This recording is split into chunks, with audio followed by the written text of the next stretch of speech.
GamesWeasel.com.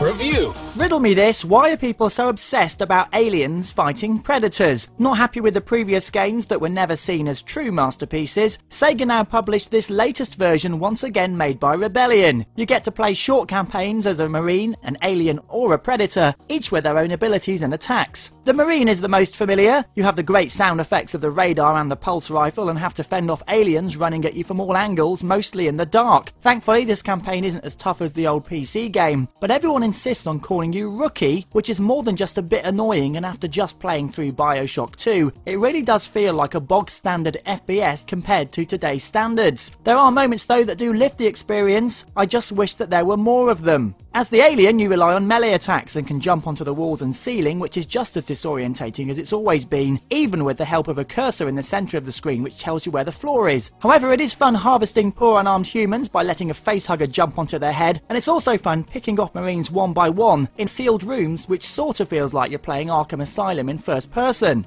The Predator relies on stealth, so you can cloak at the push of a button and use your shoulder cannon and other weapons to punish the aliens and marines from a distance. Both the Alien and Predator campaigns also feature grab moves which result in a particularly gory ending for your foes. Unfortunately, whilst these moves are cool to do, they do leave you vulnerable and you can't cancel the move once you've started it, and often you end up taking damage or being killed yourself. The game's also no great shakes when it comes to graphics. Again, compared to games such as BioShock 2 and Mass Effect 2, this doesn't come close despite being not as long or complicated. So the single player campaigns are mediocre at best, but what about the multiplayer? Surely this is where the game must shine, right? Well, deathmatch mode just doesn't work. Team deathmatch fares a little better, but thankfully there are some much better game modes in there. Survivor is a take on the now popular Horde mode in games, where as Marines you must fend off waves of aliens, whereas Infestation mode pits Marines against one alien. When a Marine's taken out, they also become an alien, and so on. Thankfully, these game modes and others involving the Predator save the game a bit, but you're still struggling with the clunky melee combat, which works well in slower games such as Condemned, but not so well in games where things are sprinting towards you faster than Usain Bolt. When it all comes out in the wash, Aliens vs Predator is an average FPS with some fun highlights, which push it towards a good 6 out of 10.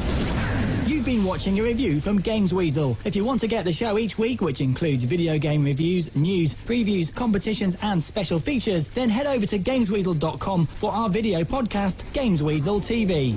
GamesWeasel.com.